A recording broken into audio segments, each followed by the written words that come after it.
Welcome to Mac Break Studio. I'm your host, Brian Gary. Joining me in the studio, Mark Spencer. Hey there. How are you? I'm great.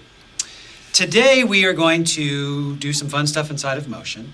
We're going to stay in the 2D world inside of Motion, and the whole notion of shapes and replicators and what you can do with them, because I think when they come off the truck, they're just like an explosion of stuff, and you're like, whoa, way too much. So I think, if you could give us a few little tips and tricks on how to use those inside of our projects. Well, this is another tip about kind of a hidden thing and the power of another little hidden piece of Motion. Motion has a lot of you pull open the drawer and you find something new you didn't even know it was there. Undocumented stuff.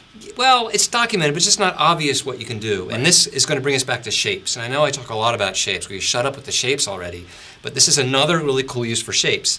Now, Motion in the library has a bunch of shapes stuck in the library here. There's like a 5-sided star and a 6-sided star and an arrow and various things. I've actually made some of my own, and we've talked in previous episodes about how you can export from Illustrator an object and make it into a motion shape via a script. Right.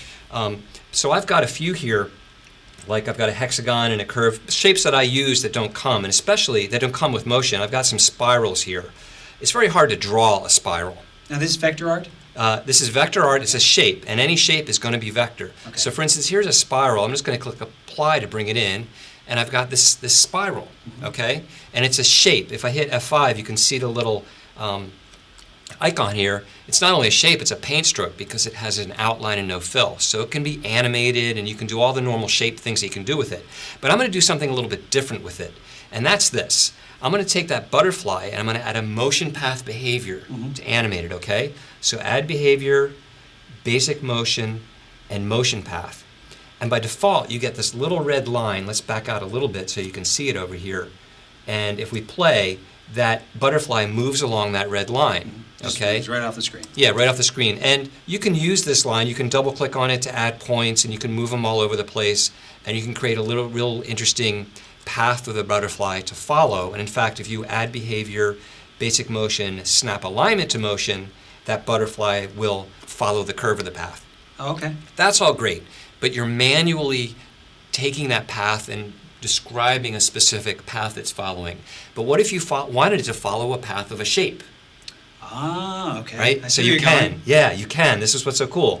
So if I select this motion path behavior in the inspector, for the behavior it says, hey, path shape, open spline by default. But there's other options, including these things called geometry. And maybe really this title of this whole episode should be geometry, because what's geometry? Right. Whenever you see geometry in Motion and it pops up all over the place, you need to think shape. Okay. That's what it means. It means the source will be a motion shape, not just a graphic. It has to be a motion shape. So I'll select geometry, and I get a well, and there's the hint, shape source. Yep. So geometry really should be shape. Right. Instead of geometry, it's confusing. So now I'm going to drag that spiral into the shape source well, and now if I play, that butterfly will animate, and let's speed things up. I'll hit O to trim an out point, just so he doesn't move quite so slow, and he moves along that shape. Right. Isn't And that you cool? have that other behavior, the snap to alignment, that's why it's following it. Exactly. Okay. And then if I take that shape, I can increase the scale of it, and the butterfly will kind of comes crazy at the end there. Sure. Will follow it wherever I put it and however big I make it. Okay? Beautiful. And you can turn the shape off and just see him follow that line. So that's one thing you can do is for the motion path behavior, use a shape source. Here's something else you can do. I'm going to go ahead and get an emitter. Okay, I'm going to go to the library, and I'm going to go to particle emitters, and over to, say, sparkles. It doesn't matter which one, it'll show you how this works here. I'm going to grab one, there's sparkles, magic wand, we'll grab the magic wand, and I'm going to throw that in our project. Okay, so by default, if I play that, I've got this little sparkle thing happening in the middle, blah, blah, blah, blah. Right. And you can make a emitter emit things from a shape. Okay, so the same kind of idea holds. If I select the emitter, F4 to go to the fourth tab of the inspector, the shape of the emitter is a point. But I can choose geometry. Yeah, now there's a little bit of a trick here. So this is sort of the important part, because he's like, okay, I got it figured out. There's one thing here. If I drag the shape in there, where's my shape? There it is. Drag it in the shape source. Now those particles are going along the shape, but you may notice, in fact, to make it a little more obvious, with emitter, I'm going to set the speed down to 0 so that these particles don't move, and I'm going to crank up the birth rate so we see more of them. Right. So it's basically just... See how it's no bigger. Right. In other words, when I scaled the shape up, it affected the motion path, but it does not affect the replicator. So here's the fix for that. I'm going to take that shape that I drew, F1 to go to the Properties tab of the inspector, and just hit the hooked arrow to make it back the size that it was originally. And then this magic wand, I'll also hit the hooked arrow so it's in the middle. So see how they line up now? Right. Okay, so they both line up. Maybe let's turn off our butterfly so it's not distracting us for the time being. Now, we saw the problem was if I selected the shape and scaled it up, that the emitter didn't follow suit. But here's what you can do. This is really cool. We're going to turn the background off just so it won't get in the way of making a selection. My spiral shape is selected. From the tool menu up here, I'm going to select the Edit Points tool. That's only available when a shape is selected. Then I'm going to select all those points. All right?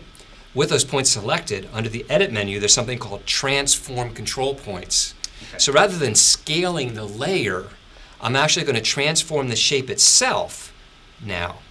And because I'm transforming the shape itself, I'll hit Shift-S to get out of that, and then go back to play, and those particles should update, and now the particles emit over that larger shape. Right. Okay? So it's a little bit of a trick that if you want particles, or in fact replicators, to follow a shape that you scale up, you need to transform control points instead of scaling a layer. Well, that begs the question, why, I mean, I had it scaling originally around that shape. Why not just scale the replicator later? Scale the emitter? Yeah, the emitter itself. Because then you scale up each of the little particles would get bigger, and I want to do that. I see. That's what would happen there. Got But it. now if I turn off that shape, you can see that these little particles are being emitted in a perfect little spiral. And we Right. can crank up the birth rate to see them a little bit better. Okay? So it works great with particles. And just the last little example is it works with replicators as well. So let me turn that off, and I'll turn our shape back on. And I'll go back to the library, and any of the replicators, and this can be your own replicators, your own particle emitters. I'm just using something from the library. It's kind of fast and easy to grab. But if you have any kind of object in your replicator, you can make copies of it. I'll grab this one called oblong.